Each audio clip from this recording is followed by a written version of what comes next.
مذاق مذاق میں طلاق اگر کسی نے دیا تو کیا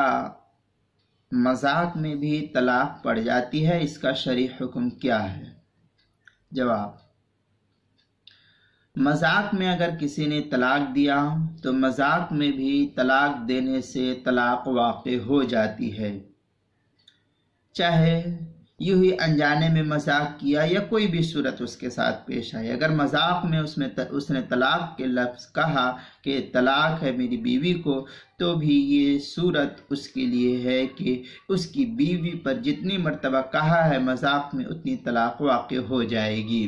مثلا کوئی ڈرامہ کیا گیا ہو اور اس میں حقیقی میاں بیوی شریک ہوئے اور فرضی طریقے پر طلاق دلوائی گئی، حالانکہ کوئی ارادہ نہیں تھا، کچھ بھی نہیں تھا، تو ایسی ہی یوں ہی ڈرامہ دیکھتے دیکھتے اس کو جو ہے مذاق میں کہہ دیا کہ میں تجھ کو طلاق دیتا ہوں، میں تجھ کو طلاق دیتا ہوں، میں تجھ کو طلاق دیتا ہوں، حالانکہ اس کا کوئی ارادہ نہیں، یوں ہی اس سے مذاق کر رہا ہے، پیار کر رہا ہے، پیار میں جو اس کو طلاق دے رہا ہے، طلاق طلاق طلاق کہہ کر کے، تو بھی فقہا لکھتے ہیں کہ اس کی بیوی پر طلاق واقع ہو جائے گی جتنی مرتبہ اس نے کہا ہے، خواہ وہ مذاق میں کہا ہو یا اصل میں کہا ہو، ہر صورت اس کی بیوی پر طلاق واقع ہو جائے گی، اس لیے کہ حدیث کے الفاظ بالکل صاف ہے۔ حضرت ابو ہریرہ فرماتے ہیں کہ اللہ کے رسول نے فرمایا، قال رسول اللہ صلی اللہ علیہ وسلم، ثلاث جدہن جد وہزلہن جد، یہ اس کے تحت جو ہے عبارت نقل کی ہے، لمبی عبارت ہے، آپ کو میں حوالہ دے دیتا ہوں ترمذی کا، ترمذی کتاب الطلاق باب ما جاء فی الجد والحزل کے تحت پہلی جلد 225 صفحے پر جو ہے نقل کیا ہے، اور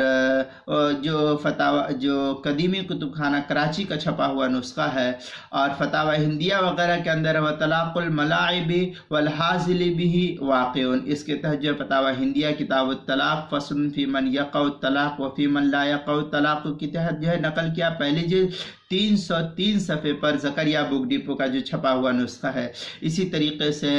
الاشباح والنظائر کے صفحہ 46 پر جو پرانا نسخہ ہے، در مختار ما شامیہ کی چوتھی جلد صفحہ 443 پر بھی اس کو نقل کیا ہے، جو زکریا بک ڈپو کا چھپا ہوا نسخہ ہے۔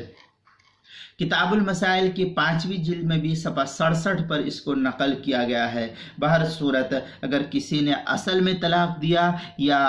اپنے دوستوں کے ساتھ مذاق کرتے کرتے جو ہے اس نے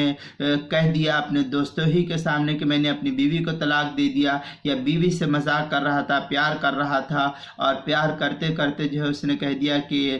تم کو میں طلاق دیتا ہوں، تم کو طلاق طلاق طلاق، تب بھی اس صورت میں اس کی بیوی پر طلاق واقع ہو جائے گی۔ بہر صورت طلاق کے الفاظ کسی بھی اعتبار سے کہے جائے، چاہے خوشی میں، غمی میں، مذاق میں، ہنسی میں، کوئی بھی صورت میں اگر لفظ طلاق کو استعمال کیا ہے تو